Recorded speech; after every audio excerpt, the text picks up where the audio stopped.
Estamos de volta com o WW. O Ministério Público, junto ao Tribunal de Contas da União, pediu que a Corte identifique e anule todas as punições aplicadas a empresas com base em processos da Lava Jato invalidados após a decisão do ministro do STF, Dias Toffoli. Tainá Farfan, ao vivo de Brasília, novamente conosco, nos explica os detalhes. Boa noite, Tainá. Oi, Yuri. Excelente noite para você, para quem acompanha a gente aqui no WW. Pois é, o objetivo é reabilitar essas companhias eventualmente punidas com esses processos invalidados da Lava Jato, para que essas empresas possam participar de licitações novamente. Essa representação foi assinada pelo subprocurador do MPTCU, Lucas Rocha Furtado, com base na decisão da última quarta-feira do ministro Dias Toffoli do Supremo Tribunal Federal, que anulou todas as provas que vieram do acordo de leniência da Odebrecht e também declarou como imprestáveis o uso dessas provas em qualquer outro processo da Justiça. Nessa representação, ele também cita o PAC, o Programa de Aceleração no Crescimento, e diz que para o sucesso do programa, o país vai precisar contar com as suas grandes empreiteiras que não podem ficar fora das licitações.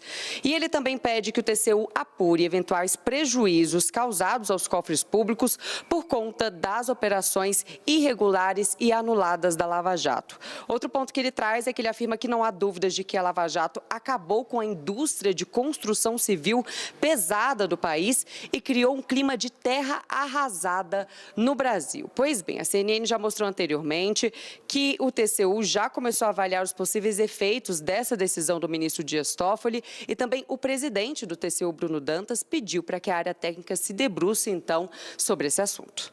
É isso, Yuri, volto com você no estúdio. Obrigado, Tainá Farfan, direto de Brasília. Vou seguir na Capital Federal, então você jogar... Você falou que ia começar comigo, eu falei, não começa comigo. Ela está querendo me derrubar, só porque é sexta-feira. Eu vou até agora começa Daniel, mas aqui agora a gente vai deixar a prerrogativa para a Thaís. Me deu um ciricutico aqui, Dani, que eu já vou passar a bola para você. Assim, a minha surpresa de ver no pedido do TCU a justificativa do PAC. Ué, mas espera um pouquinho, a decisão de revisão do que a Justiça decidiu não tem que ser por alguma coisa que foi feita errada pela Justiça sobre o caso? Quer dizer, precisa haver uma circunstância atual de um projeto de governo, é justificativa que conta de uma peça de pedido. Olha, a coisa enrolou. O que o PAC tem a ver com as calças? Exatamente. Não, ela tem, a peça ali do Ministério Público junto ao TCU tem uma menção ao PAC, mas é mais ali para ser justo também, é mais ali para o final, para a conclusão ali da petição que foi feita, né? O que me parece estranho ali nessa manifestação do Ministério Público é o seguinte: todas as construtoras e demais empresas envolvidas de alguma forma em casos de corrupção no âmbito da Operação Lava Jato fecharam acordos de leniência com pagamentos de valores altíssimos só com a CGU, além do Ministério Público e do CAD foram 11 bilhões e meio de reais. Fecharam esses acordos justamente para não serem declaradas inidôneas. O que é ser declarado inidôneo? É você ser impedido de participar de licitações públicas. Então, todas essas construtoras, Odebrecht, Camargo Correia, Andrade Gutierrez, UTC, OAS, Antiga Engevix, todas elas fecharam acordos de leniência e podem sim participar de licitações públicas normalmente. A única coisa é que elas têm 11 bilhões e meio de reais para pagar ao longo de 28 anos como ressarcimento aos desvios apontados. Então, se a gente tomar ao pé da letra, essa manifestação do Ministério Público, se for acatada pelo TCU, ela afeta pouquíssima gente. Tem construtora que não fechou acordo de leniência e teve declaração de inidoneidade, mas são pouquíssimas. É exceção, não são representativas. Então, para todos os efeitos, Odebrecht, Andrade, Camargo Correia podem participar normalmente de licitações do PAC, de empreendimentos no exterior. Não é propriamente a declaração de inidoneidade, que nem existe, que afeta essas empresas. Silvio, aí o Daniel coloca dois pontos que eu acho que vale a gente explorar. Primeiro que tem um eco de discurso que o campo do PT sempre adotou, que a Lava Jato teria destruído a capacidade construtiva das empresas de infraestrutura no Brasil. O outro ponto que me chama a atenção é o quanto isso, de fato, afetou, do ponto de vista prático e concreto, com perdão do trocadilho aqui, esse setor? Se de fato a Lava Jato causou este impacto econômico tão sensível a ponto de prejudicar a capacidade de evolução da infraestrutura brasileira, ou, na verdade, foram as condições econômicas que fizeram com que o Brasil tivesse um momento mais difícil do ponto de vista de infraestrutura? Eu acho que a Lava Jato não...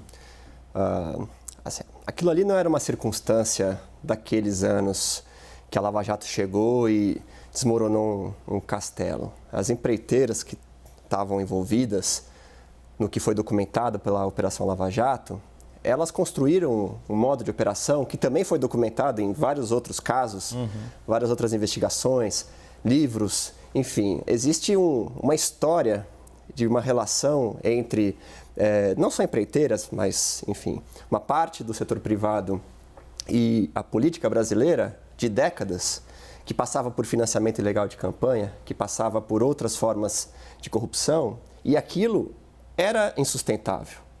Aquilo chegou numa escala, pelo que foi documentado, não só pela Lava Jato, mas por outros processos, alcançou uma magnitude que era insustentável e aquilo desmoronou. Desmoronou naquela fase da Lava Jato com o trabalho de investigação. Aquilo, mesmo com o cancelamento do processo nessa semana, ou enfim, a declaração de que a parte da delação da Odebrecht é inválida, que as provas agora são imprestáveis, não volta para o que se tinha antes, porque houve muitas mudanças institucionais. Por exemplo, na forma de financiamento de campanha. Todo aquele modus operandi que havia 15, 20 anos atrás, que era sustentado no financiamento de campanha empresarial, isso daí hoje não pode voltar, porque mudou-se a lei. Embora tenha gente que queira voltar, né? Enfim,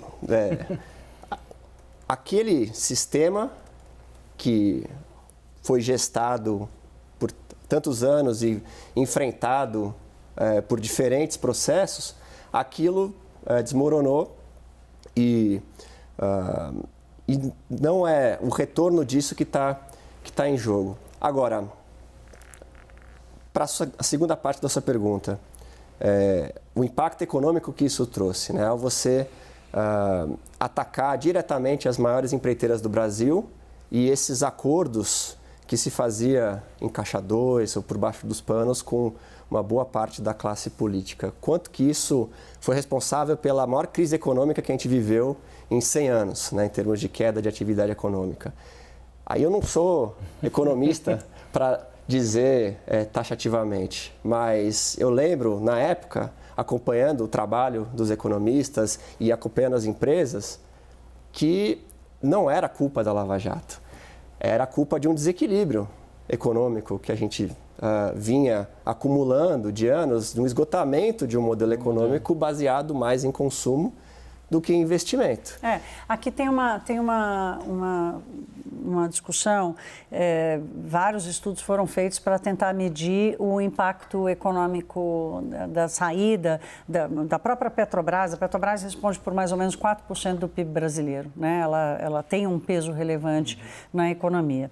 E eu recuperei hoje um estudo que foi feito pela GO Associados, do Gessner Oliveira, que chegou a dizer o seguinte, que o impacto da Lava Jato no PIB podia passar de 140 bilhões. Lá em 2015, o que significava, na época, cerca de 2,5% do PIB. Hoje seria algo de 250 bilhões de reais. Então, assim, foi um impacto importante. E esse impacto veio via cancelamento de investimentos.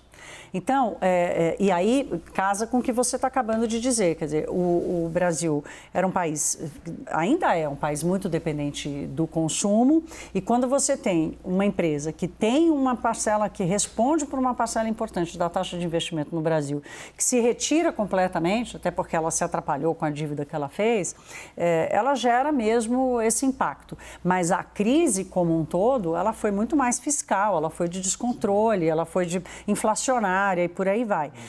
Agora, isso não é a operação em si, né? É o fato de uma onda e uma rede de corrupção gigantesca que distorceu a economia e o funcionamento das empresas como um todo.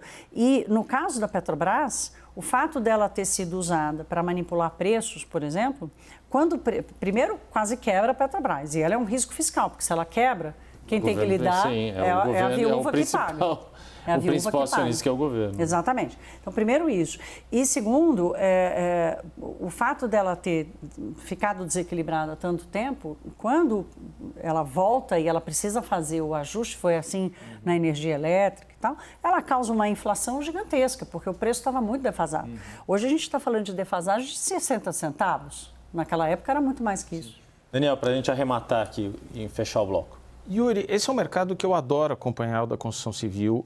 As empreiteiras brasileiras chegaram a ter no auge, em 2014, uma participação nesse mercado global de 2%. Parece pouco, mas isso era grande, principalmente se você compara com grandes atores ali, que são Alemanha, Espanha, China. Hoje é menos de 0,5% em todo o mundo. E o que era a exportação de serviços de engenharia? O mercado costuma dizer que não é para quem quer, para quem pode. As empresas brasileiras tinham já know-how, tinham acesso a crédito, presença em boa parte do mundo, principalmente América Latina, África, então elas estavam muito prósperas na época. Em síntese, o que houve ali para um freio de arrumação em decorrência de casos de corrupção que foram bem fundamentados, era o seguinte: você faz acordos de leniência ali que geram uma conta salgada para essas empresas. Enquanto você vai pagando esses acordos, as empresas se desfaziam de boa parte dos seus ativos, vendiam participações em outras empresas, inclusive para poder pagar a conta, e aos poucos elas iam retomando as suas obras, inclusive por isso que fecharam o acordo de leniência. O que aconteceu na prática? O crédito foi estancado, o BNDES parou de financiar esse setor. A conta dos acordos de leniência foi muito maior do que se previa. E, para completar, as empresas pararam simplesmente de ter obra pública. O país parou por causa do teto de gastos. Então, agora você tem a volta da irrigação desses canais. Você tem um PAC, você tem uma reativação da economia, a volta do crédito e talvez até a revisão dos acordos de leniência.